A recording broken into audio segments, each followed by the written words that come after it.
Halfland, an ahistorical prehistory. The relief of the Hillhold. In the 132nd year of the Common Reckoning, Harni, the king of the Geitsmark, marched from Geitsbin toward the Dark Hills, intending to seize the mines situated there. He was accompanied by an army of 600 dwarves. Half of these were armoured spear dwarves, and the remainder were unarmoured and armed with crossbows. Harni was confident that this force could sweep aside any army that Ulfgrim, the king of the dwarves of the Dark Hills, might field against him. And Harni's confidence appeared to be well founded.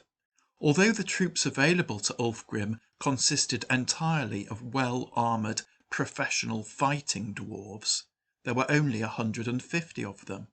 But Ulfgrim did not march out to fight Harni.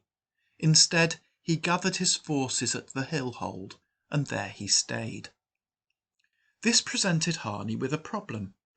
Moving his army into the Dark Hills while leaving the Hillhold unsubdued behind him would expose his supply lines to attack. But the Hillhold was ringed with monumental walls of well-fitted dwarvish masonry, sited in a formidable defensive position atop the grassy slopes of Hillhold Hill, which rose from an undulating landscape of farmland broken only by the occasional patch of woodland. Attacking the Hillhold therefore involved climbing a wide expanse of open hillside in order to reach the walls, thus presenting Ulfgrim's 100 crossbow dwarves with easy target practice. And those who reached the walls and attempted to climb them would have to do so while Ulfgrim's 50 spear dwarfs waited above, eager to skewer anyone who ascended to within a spear's length of the battlements. Harni therefore halted outside the Hillhold and surrounded it, proposing to starve Ulfgrim out, settling in for a prolonged siege. But it was not to be. Even as Harni pitched his tents at the foot of Hillhold Hill, an army was marching from Unnaskrag, coming to Ulfgrim's assistance. The nominal leader of this army was Bardi, the mine lord of the north, and the Earl of Unnaskrag.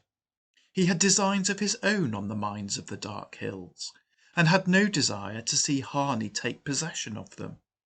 So Bardi had offered to assist Ulfgrim in defeating Harni. In return, Ulfgrim had agreed to issue a royal charter, under which Bardi and his heirs would take control of the mines in the Dark Hills in exchange for an annual fee to be paid to the crown. Although Bardi marched at the head of the relieving force, his skills tended to the commercial rather than the military, and this was reflected in the command structure. The majority of the force was made up of mercenaries, 300 halfling archers and slingers under the command of the halfling Odo Eartuft. There were also 100 armoured spear dwarves from Unnaskrag. In theory, these dwarves acted as guard to both Bardi as the Earl and his wife Inguldrifa, the Lady of Unnaskrag. In practice, the guard was devoted to Inguldrifa and regarded Bardi with indifference. Inguldrifa rather enjoyed having 100 spear dwarves at her beck and call, and, much to Bardi's annoyance, had insisted on leading them to battle in person. Thus, the only troops that were under Bardi's command were some 50 retainers he had brought with him from the north. The first that Harni knew of the army approaching him was when he heard the blasts of halfling horns urging Odo's mercenaries forward. Harni had dispersed his forces in order to surround the Hillhold. He now found himself facing the onrushing halflings, accompanied only by 150 of his spear dwarves. He ordered these spear dwarves to close ranks and turn to face the advancing threat, concealing them for the moment behind a small hill, and dispatched orders to the rest of his army, calling them to his assistance. In response, a group of crossbow dwarves came marching from his left, and from his right came more crossbow dwarves and the balance of his spear dwarves. But dwarves marched slowly, and reassembling his forces would take time.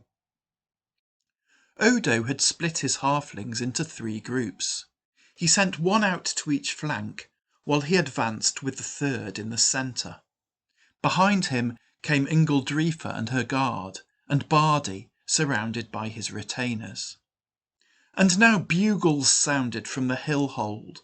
The great gate swung open. Ulfgrim and his followers emerged, advancing down the hill. Harni ordered the spear dwarves that he had summoned to his assistance to swing to their left and advance up the slopes of Hillhold Hill, attempting to close down this new threat. Meanwhile, his 2 groups of crossbow dwarves turned to face the advancing halflings, covering his flanks. And the halflings were fast approaching. Odo and the halflings in the centre had now breasted the rise behind which Harni had been sheltering, exposing him to their missiles. Ingeldrifa and her spear dwarves followed up behind them, leaving Bardi trailing behind her. On Harni's right, his crossbow dwarves positioned themselves on the fringes of a small wood and levelled their crossbows at the group of halflings advancing on that flank.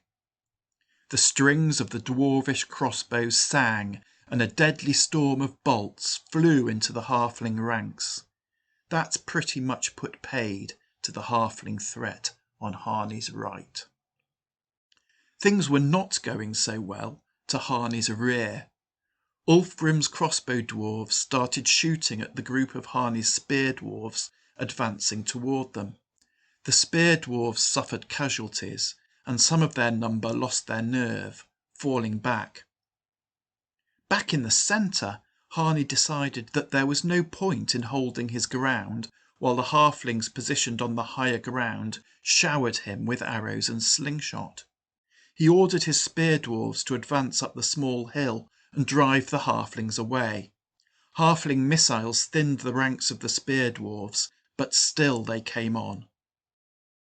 On Harni's left, the patches of woodland were more numerous. Harni's crossbow dwarves gathered in the centre of a wood, concealed from the halflings advancing toward them, intending to give those halflings a nasty surprise. But realizing the threat posed by Ulfgrim's attack, they abandoned this plan and fell back to the edge of the wood.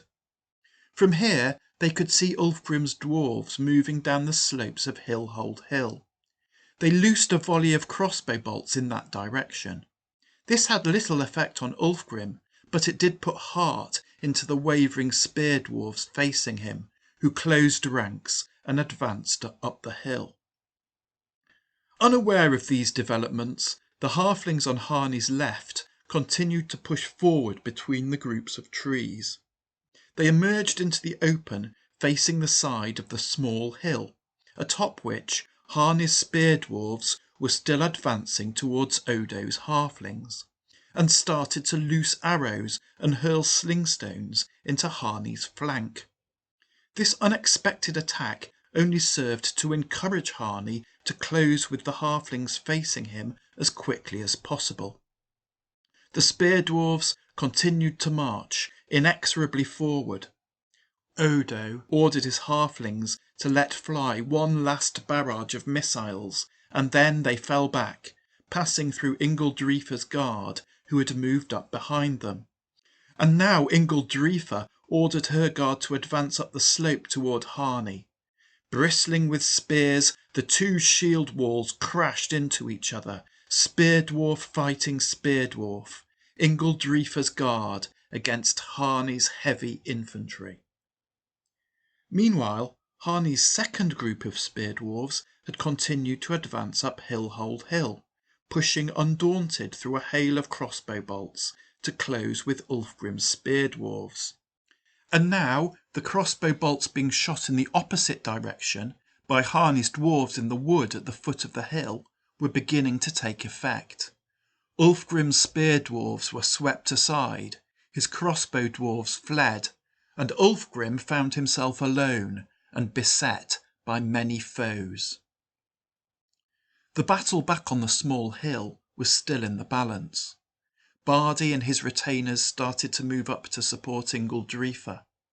Observing this, the crossbow dwarves on Harney's right moved into a position to shoot at Bardi and his followers, attempting to drive them back. But now both groups of spear dwarves had fought themselves to a standstill. The fighting paused, and the opposing lines separated. A small group of Ingildrifa's guard dwarves charged again into Harney's line, but the resulting fighting was limited in scope and inconclusive in effect. Odo and his halflings had been reduced to the role of spectators during the fight between the spear dwarves. But that was about to change. As the shield walls separated, the halflings obtained a largely unobstructed view of Harney's line. They took advantage of this by unleashing an onslaught of arrows and slingshot at the troops thus exposed.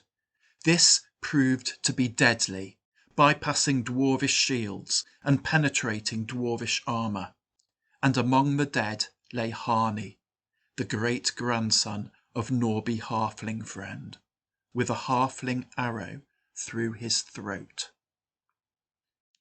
That largely ended the fighting on the small hill, but on the slopes of Hillhold Hill it appeared that another dwarvish king might perish. Ulfgrim had a reputation for lacking application and being easily distracted.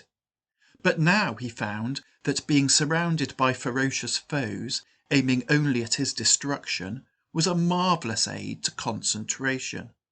He won much glory that day, fighting off his attackers with broad sweeps of his battle-axe and cutting his way through them, rallying those of his troops who survived to his side. Ulfgrim's position was still precarious, but the heart had gone out of Harney's dwarves with the death of their king. They had no stomach for fighting on. Group by group they started to fall back, and then withdrew, turning their feet in the direction of Geitspin, ceding the field and the victory to Ulfgrim and Bardi.